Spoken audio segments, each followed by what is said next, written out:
Good. Okay. Yeah. So I'm going to take us around to the next realm within this mandala. I thought that I'd just talk a little bit about sort of why we recall these figures, why we evoke these figures, and building a little bit more on where it comes from. So Amelie Yoden was talking about how these figures are archetypal figures, and they have come down to us from the minds of deep meditators sort of throughout history. So these figures would sort of reveal themselves to meditators from the depths of their meditation practice. But it all goes all the way back to the time of the Buddha. So I've enjoyed today how Danyutar's been talking about what's traditional and what's non-traditional. What's very traditional is to recall the Buddha. And it happened very naturally when the Buddha Shakyamuni died. So the historical Buddha, who was born a human being, he taught for half of his life, and he gathered lots and lots of disciples, and they would sit around him, very much how you're all sitting now around this figure of the Buddha here, to listen to the Buddha teaching, to sort of guide them. They'd come and they'd ask him questions, all sorts of different questions and problems, and he would respond to them and tell them what to do.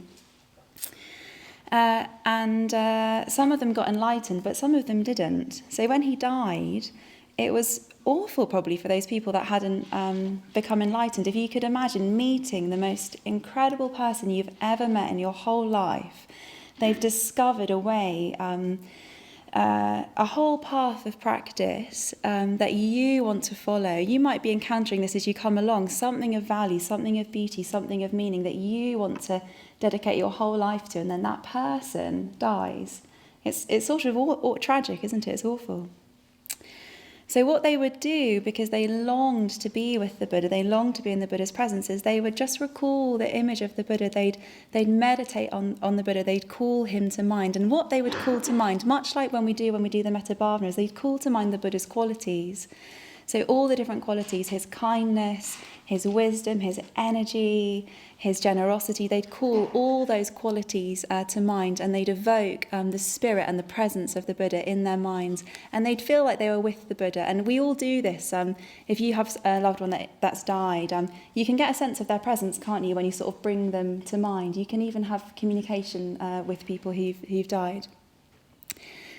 So this is where these practices come from. And like Amelie Yoden was saying last night, these particular Buddhas, so we had Akshobhya last night, tonight we're entering the realm of Ratnasambhava, this golden yellow Buddha. This Buddha represents a facet of the enlightened mind. And the particular facet that it represents is the facet of generosity, of abundance. Ratnasambhava is associated with the colour of golden, like the sunshine, and his time of day is noon, so it's the sort of bright beauty of the midday sun that just shines and sort of allows life to flourish. So Ratnasambhava is connected with maturation. He sort of grows beings. I really love that image. That's sort of magical. Apparently he's connected with harvest magic. So I think in ancient India they would sort of call on sort of magical rites. Ratnasambhava is connected with the sort of magic of harvest. Yeah, so his direction is also south-facing. I quite like that somehow. So he's connected with the south, and his wisdom is the wisdom of sameness, and they each have a poison which they overcome. So the particular poison which Ratnasambhava overcomes is pride. So I'm going to say a little bit more about those two things, this wisdom of sameness and overcoming the poison of pride. So to meditate upon these figures, to call them to mind, just like we're doing, just like we did last night with Akshobhya, and just like we're doing with Ratnasambhava this evening as I talk about him, and you'll have particular resonances, you can start to bring Ratnasambhava to mind. It's a catalyst for deep inner transformation within you. And that's why we sort of bring these figures to mind. It's not just because it's sort of nice, it's because they bring deep transformation. And each of their symbols speaks to us about something about our potential. So Ratnasambhava means jewel born. So he holds a wish-fulfilling jewel in his left hand. So you can see on this image here, if you're near the front, he's holding a wish-fulfilling jewel in his left hand. And his right hand extends out in the mudra, so in the gesture of generosity, of boundless generosity. So just in itself, to think that there's a jewel that could fulfill all your wishes is pretty radical, isn't it? That's quite nice. And that there's just abundance. This hand just gives and gives. It never runs out. He gives energy, material wealth, richness, spiritual richness. So that's just pouring down all the time. So we can bring Ratnasambhava, the jewel born, to mind. And as we do that, what we realise is that we are jewels. So each of you is a jewel. Your mind, your heart is a jewel. And you can call to mind this quality, but you need to activate it. So it's no good just sort of thinking I'm a jewel and sort of swanning around jewel-like. Well, maybe that would work, actually. You could try it. I haven't actually tried it. You could try it. But in order to sort of make the jewel wish-fulfilling, you need to activate it. So you need to sort of breathe life into these qualities. So there's a Ratnasambhava here on the shrine. I'm going to talk about Ratnasambhava. I'm going to evoke all of his qualities. And then what we need to do to bring Ratnasambhava to life, to bring Buddhism to life, actually, is we've got to breathe life into the qualities through what we think, what we say, and what we do. So Ratnasambhava is the Buddha of beauty and abundance and generosity and creativity. So in order to bring Ratnasambhava to life, we've got to act beautifully. We've got to think beautifully, speak beautifully, act generously, take in others, give. So it's not a passive practice. We've got to activate it. Yeah, so in order to do that, we've got to really, really put those qualities at the centre of our lives. It's no good. Well, you know what it's like. You sort of think, oh, yeah, being kind is a really good idea. Meditating is a really good idea. Metta is a really good idea. But life gets busy. Our email account fills up, people are annoying, and we don't sort of follow through on our best intentions. And also, we don't sort of remember, actually, that we have these jewel-like qualities, that actually we've got the potential to be majestic and beautiful. Similarly, we've got the sort of potential to be awful as well. And it's up to us, really, to sort of remember our sort of majesty and to act from that. And it's not easy. That's why we come together in large numbers, actually, to try to gather around what is of value. So we're evoking in these evenings this 5 Buddha mandala. And the mandala, the most simple way to sort of describe a mandala is a circle. Essentially, it's a circle. When we talk about the 5 Buddha mandala, we're talking about putting something of beauty and integration and true positivity and unification right at the heart of something, and then we surround it with beauty. And that's what we're doing on this retreat. So everything that we're doing on this retreat is trying to point towards truth and point towards beauty. And this shrine room is the heart of that. So we're all gathered around, aren't we, around this shrine. The central focus of the room is something which represents transcendent human values. So, depth, beauty, truth, compassion, wisdom. And we're meditating, we're turning our minds towards those things, and we're living communally, we're trying to take each other into account. We're trying to live in a way where we're putting beauty and truth and meaning right at the centre of our lives. So as well as the 5 Buddha mandala, you can also think of your own life as a mandala. So you're each like a little mandala. There's the mandala of your own mind and your own heart, and then there's the mandala of your life. And you can think just now on a sort of day-to-day level or on a sort of more macro level of your life. What do you put at the centre of your mandala? So what's at the centre of your life? You could think about that. often what we put at the centre of the mandala can't hold, and the mandala caves in. I love this image somehow. It's sort of tragic, isn't it? But we've all experienced it, right? Where the mandala, what's at the centre of the mandalas, what's at the centre of our lives, can't hold. We didn't realise it couldn't hold it. We sort of had a vague instinct it might not hold it, but we hoped if we tried really, really hard and did everything just right, it would hold. But it doesn't. And, we have those experiences where life just falls apart. Or we have the experience where we get what we want, we've put something at the centre of our life, we've made it a goal, we've worked really determinedly to get it, we get it, and then you're like, oh, is that it? And it's sort of almost the promise that it was going to deliver just evaporates, and what you're left with is little old you, just the same as you were before you achieved that thing, or you got that job promotion, or whatever it was. So when that happens, it's a sign that we've put something at the centre of the mandala that can't hold, and so it's caved in. And what I'm arguing, or sort of realising for myself, is that all those things that I've put at the centre of my mandala that haven't held, and when each time the mandala of my life's caved in, it's actually because I've put myself at the centre of the mandala, sort of in disguise. So, the job was like me and how good I can be and how effective I can be. And the status was also me and like how much people think how great I am, enjoying if your friends are nodding. Yep, recognise that. The lover, the partner, the gorgeous partner that I met, and I thought, I can't, when you meet someone and the person that you fancies you back, it's so rare, isn't it? And when it happens, you're like, oh my God, it's amazing, what a miracle. And then like what did Emily Oden say, 3 months? I thought that was a bit short, I'll do 6 months. And then it's like, oh, you're just a human being and you're fallible, and I'm also, when you fall in love, it's like you get to be the ideal person of yourself for that 3 or 6 months, and then you sort of stop being that person. So again, it's sort of me and how lovable I am and how sort of wonderful I am, sort of caving in slowly or quite quickly sometimes, depending on the person and the situation.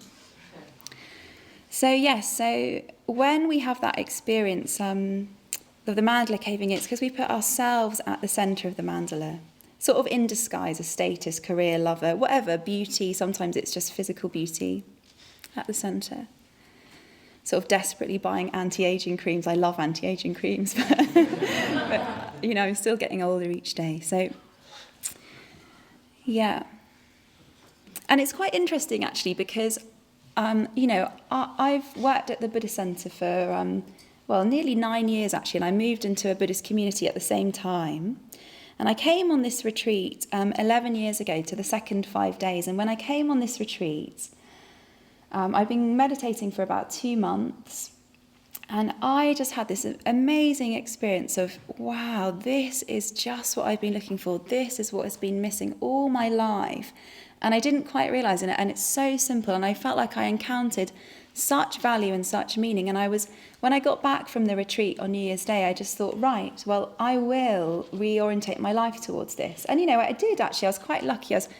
I just turned 26, and I didn't really have, I could do that basically. I was in a position where I could start to orientate sort of the externals of my life towards what I'd encountered here that was of value and of meaning. And actually it's quite interesting because we were doing a similar theme of the 5 Buddha mandala, and I really remember those rituals of never having really done ritual. I hadn't had a very religious upbringing, and going up to make an offering and feeling like, this is what's been missing in my life, is something sacred, something divine, something sort of bigger than me. And what had brought me to the Buddhist Centre was actually getting my dream job.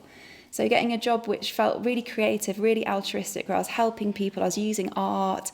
It was really hands-on, I had loads of autonomy. It was in this beautiful big art studio in a hospital, and it was amazing, and the team was lovely, and it was this perfect job. And it was then, after 2 months into that job, when my mandala just totally caved in, and I was like, and I'm still really unsatisfied. Like, is this it? Like, the nice house, the really nice flatmates, the nice family, this nice job, and still, like, such loneliness and sort of this gnawing emptiness inside, which I felt actually connecting to something that had transcendent value and meaning brought me. So I went home and, bit by bit, step by step, I started meditating every day. I started going to the Buddhist centre really regularly. I can remember Dani Tar saying, "Oh gosh, you're here all the time." And I was like, "Oh, is that okay?" And I kind of started going to the Buddhist centre and sort of never left and sort of haven't ever left, really. I am there all the time still. If you're wondering where I am, it's probably there. So the point that I'm trying to make is that I made a lot of external changes and loads of internal changes as well. I really sort of devoutly did the mindfulness of breathing and the metta bhavana alternate days, sort of most days actually. I really enjoyed the meditation practices. I developed friendships. There was a lot of internal change as well. And yet, I still realise now, I still put myself at the centre of my mandala all the time. Like I had a realisation just writing this talk. I was like, what's at the centre of my mandala? It's me. And it's like, as soon as I start thinking, oh my God, I'm at the centre, I was saying to Kusasara, I'm at the centre of my mandala, I'm at the centre. It's like, as soon as I start agonising about that, I'm getting more and more at the centre. It's like the centrifugal force is getting even stronger. So it's sort of this strange thing of, so all the externals are pointing towards value and meaning and truth, but I'm often just thinking about me, like, how can I have a nice time? How can I have a really good, it can transfer onto spiritual things like a good meditation, a peaceful morning where I get to reflect on the Dharma, an early night so that I can get, it's like all of these like spiritual things, but it's me at the centre. And that leads to anxiety, it leads to dissatisfaction, it just caves in on itself all the time. And I can remember actually me and Dani Tar used to work really closely together. So I asked Dani Tar if I could tell this story and she said that I could. So I think I've been working at the Buddhist Centre for about 3 years. And I was, sometimes it's quite hard working at the Buddhist Centre. It's not all abundance and beauty. Sometimes it's quite challenging. And I was having a challenging time. And I was crying to Dani Tar and probably blaming lots of people and complaining. And it's like, oh, it's so hard and my emotions and da-da-da. And I was called Holly then. She said, Holly, the world doesn't revolve around you. And I was like, oh my God, that's so good. You're right. It was so, well, we would call it like Vajra. Kamala Yoden was talking about the Vajra. It was so like it cut through like me and my emotional world and everyone's being horrible to me and my life's so hard. And I can still get into it now. I can get into quite a strong kind of victimhood particularly around work when I'm giving loads and, I want recognition and sometimes I don't get it. It's terrible. That's actually not a joke, but yeah. Yeah, so, still I'm putting myself at the centre of my mandala, and it leads to that, actually. It leads to this feeling of emptiness, actually, and dissatisfaction. And pain, actually, is like this, just sort of like getting tighter and tighter around my sense of self. And we've all been there, when you know that you're worrying about yourself too much, and then the awareness almost makes it worse because you're worrying about yourself. Then you start worrying that you're worrying about yourself. Then you start feeling bad because you shouldn't be worrying about yourself, but then you're winding yourself tighter and tighter. So rather than putting yourself at the centre of the mandala, you can put Ratnasambhava at the centre. You can put a jewel at the centre of your mandala, a wish-fulfilling jewel. You can put beauty and abundance and generosity at the centre of your life. And even just thinking that is like such a relief, isn't it? Just think, oh yeah, it can be something else at the centre. What that requires us to do is to actually really, really take responsibility for our minds. It requires me to really take responsibility for my mind, which is what Dani Tar was helping me to realise when I was sort of complaining and crying to her, was that I was creating the problem. It actually wasn't all those people that weren't giving me recognition or that were giving me a hard time. It was I was creating the problem. I was making everything, all the difficulty, all the sort of struggle mean something about me, rather than just, oh yeah, human life contains pleasure and pain, it contains difficulty, it contains joy. It's like, it just because things are difficult, it doesn't mean that like I'm doing something wrong, actually. That's what human life is like. And And I've got to take responsibility for my own mind and really, really renounce blame, actually. I think so often when we're at the centre of the mandala, we're in this sort of blame, or we're in this sort of inflated sense of like intoxication of like, I'm really great, I've done all these really good things, I'm a self-made woman, I'm independent, or I'm a victim and all of these problems. I'm either sort of like the worst or the best. So Ratnasambhava is the antidote to this. So each of these Buddhas will have like a poison that they're the antidote to, and the poison that Ratnasambhava is the antidote to is pride. So it's that pride is what I'm talking about. So even if I think that you're like the worst little wormy person, you can't do anything, you're rubbish at meditating, you're always late, you sleep in, blah, blah, blah, blah, blah. Hidden like deep within that is a little egotist right in the heart of that, because you're the worst one. So it's like you're making it all mean something about you. And the most sort of confident, arrogant person who thinks they're so amazing, sort of buried underneath is this really, really insecure person. So there's just inversions of the same thing. It's pride and conceit. And again, it's like putting yourself right at the heart of your mandala. It's not going to take you anywhere apart from tighter and tighter into painful states of mind and a painful sense of separation. And more than that, from a Buddhist perspective, it's just completely deluded. Like you're not going to get anywhere in your life, basically, until you start, practicing something else, which is what I would recommend that you practice. I'm recommending it, but the Buddha's recommending it more.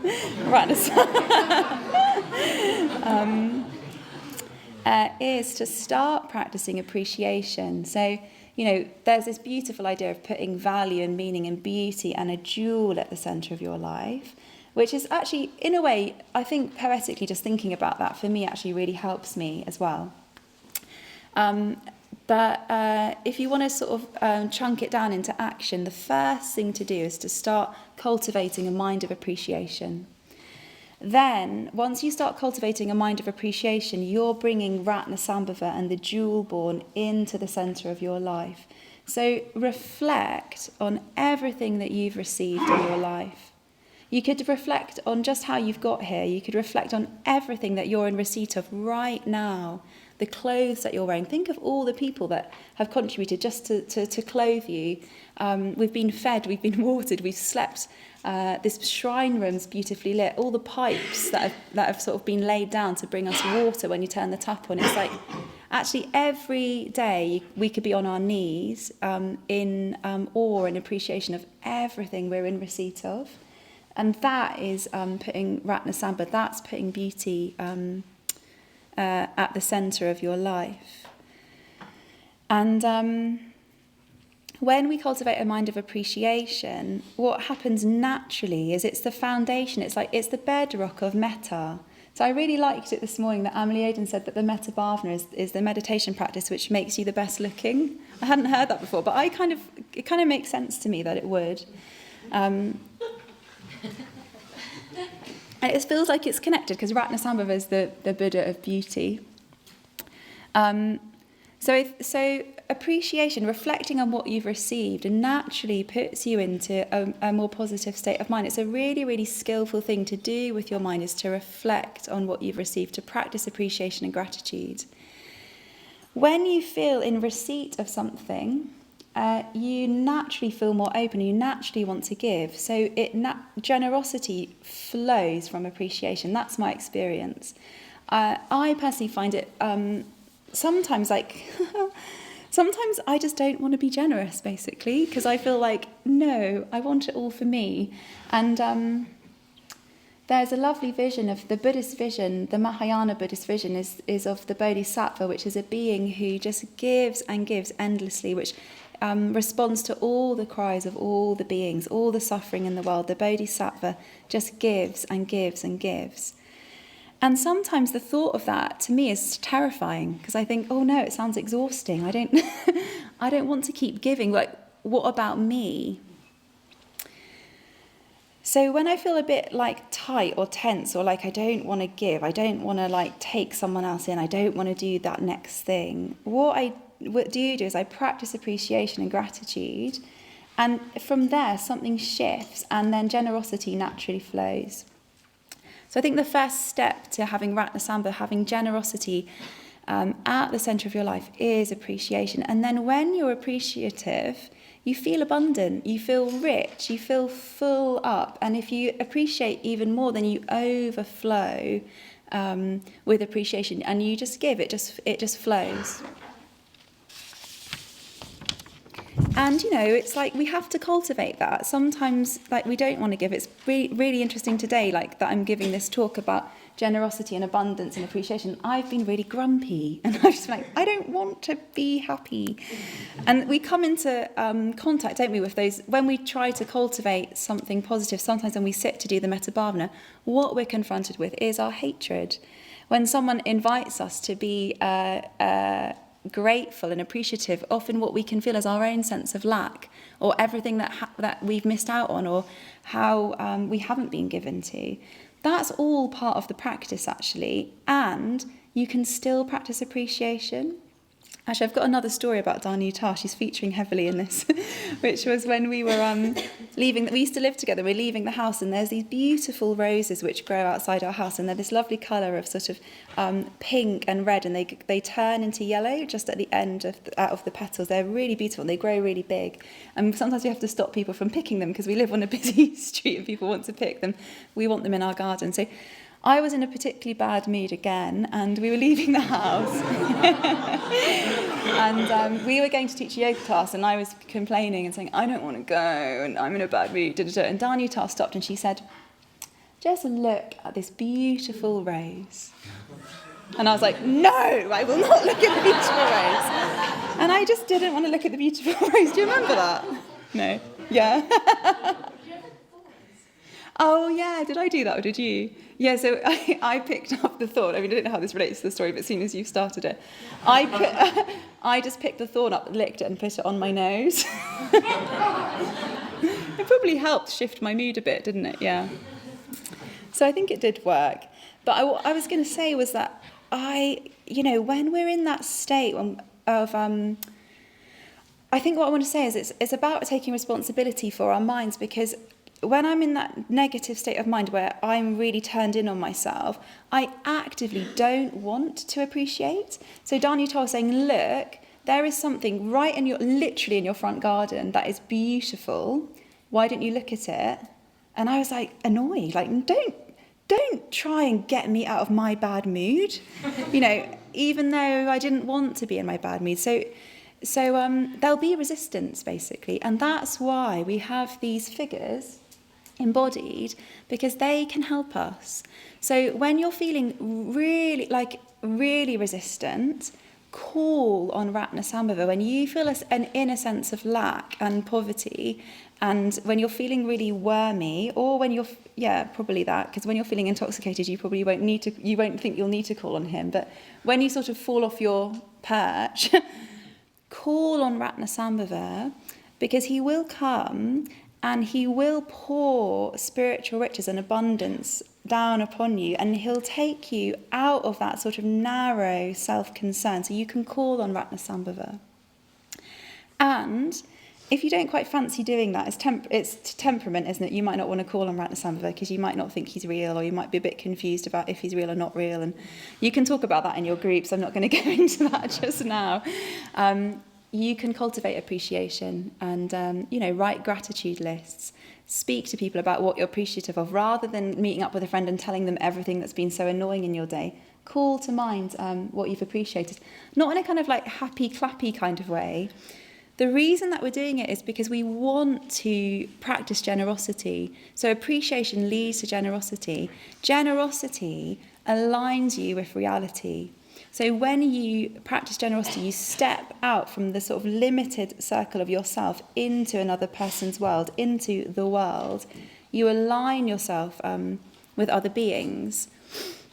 And this brings us to sort of Ratnasambhava's wisdom. So his wisdom is the wisdom of sameness. So he sees how all beings, all life is made up of the same stuff. And that stuff isn't sort of fixed. It's constantly changing. It's constantly in flux.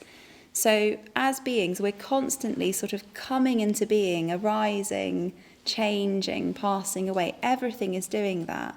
So Ratnasambhava sees that play of arising, forming, passing away, arising, forming, passing away. He sees how everything is made of that. Particularly, well, not particularly everything, but all beings. So all beings are precious. All beings have the potential to grow. All beings are worthy of love. And Ratnasambhava is connected with the midday sun, and his love shines on all beings equally. So because he sees that all beings are the same, all beings are precious. So it's not like a cold, hard thing of like, oh, you're all the same. I mean, we kind of are all the same, aren't we? Actually causing our own problems a lot of the time. And like I said, we all have this potential for growth and, majesty. So when we sort of dwell upon Ratnasambhava and Ratnasambhava's qualities, we feel a sort of greater solidarity with all beings. Often we don't feel that solidarity with all beings, do we? That's why we have the 5 stages of the Metta-bhavana. Often we're compartmentalising beings, aren't they? Ones which we want near us, ones which we want a little bit further away, ones which are deserving of our love, ones which aren't. We don't treat all beings the same. And it's often because we're sort of seeing what people can give us, it's quite a utilitarian approach that we take to other beings. So I want to associate with this person because they're cool. Rachel's quite cool. Or I want to go out with this person because they're attractive and they're going to bring this into my life. And I don't really want to be with that person. So we don't see the sameness of all beings. We don't see the beauty in all beings. We don't see the potential in all beings. Often we write people off, don't we? We don't even care about getting to know them. We don't even notice them. So we're sort of often engaging in the world, seeing sort of in this utilitarian way of what's useful to me. What does this situation mean about me? What does this person what can this person do for me? It's quite a stark reflection, and you might be hearing this and thinking, oh no, I don't do that. But just notice and see if you do. You might not, but I bet you do.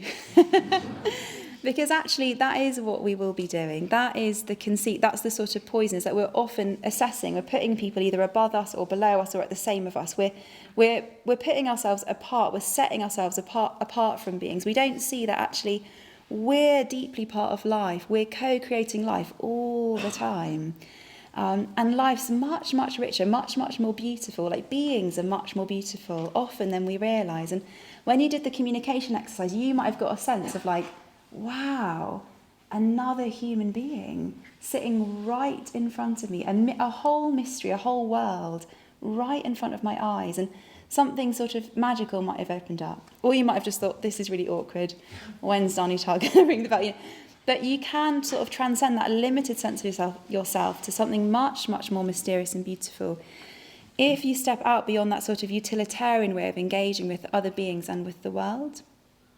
So the last thing I'm going to say is that when we step beyond that utilitarian way of being in the world, what we enter is the sort of the realm and the world of beauty. So rather than seeing sort of like, well, what something can do for us, we can just see its beauty. And that path of beauty is a whole path in itself. It's like a lens that you could look at for the rest of your life. If you just try to attune yourself, so try to attune your mind, your speech and your actions to what is truly beautiful, well, that would be a life so well lived. Who cares about the lover or the career or whatever it is, the new house? Put the lens of beauty across your mind and your heart and look at the world through that lens. And you move beyond a utilitarian approach to life. You step into deep connection with other beings, and the sort of magic and mystery and the potential of the world and of life will open up to you. So when you look with the mind and the heart of an appreciation, what you'll see is more beauty. When you see more beauty, you start to transcend that fixed, limited, painful sense of yourself. Beauty helps us to transcend ourselves. We don't need to know something's beautiful, do we? The other day when I was in the countryside, there was a full moon rising up. I was in the countryside, but I was also by the sea. The full moon was rising up from the ocean. And it wasn't quite nighttime, you know, when the moon rises and the sky's still blue and the moon's kind of white. Oh, I love that. So we're walking along and then turned around like, wow, the moon rising from the horizon. It was a moment of beauty, and I sort of forgot myself in that moment. And that was a moment of sort of transcending that limited sense of myself. I felt deeply, deeply connected, and just not neurotically sort of thinking, oh, what's happening next? Who am I? Da, da, da. It's just the moon. It was beautiful. And you'll notice on this retreat, you'll have more and more moments of that, those moments of beauty. And it often happens sort of unexpectedly. But if you want to cultivate them, then what I would recommend is to do nothing. So sit and just do nothing. The quiet periods are really, really good for this. So we're entering a period where there's going to be more silence. You can go and sit somewhere in nature or sit by a window and just sit and do nothing. And you can start to attune your mind, attune your heart to beauty, and beauty will reveal itself to you. Sometimes you've got to go through some layers of boredom and restlessness, but beauty will arise. And then when you're doing that, you're on the path of beauty. And you can trust that. And you're putting Ratnasambhava, the jewel born, at the centre of your mandala. And that will hold, like that deep, rich beauty will hold. Yes, that's it.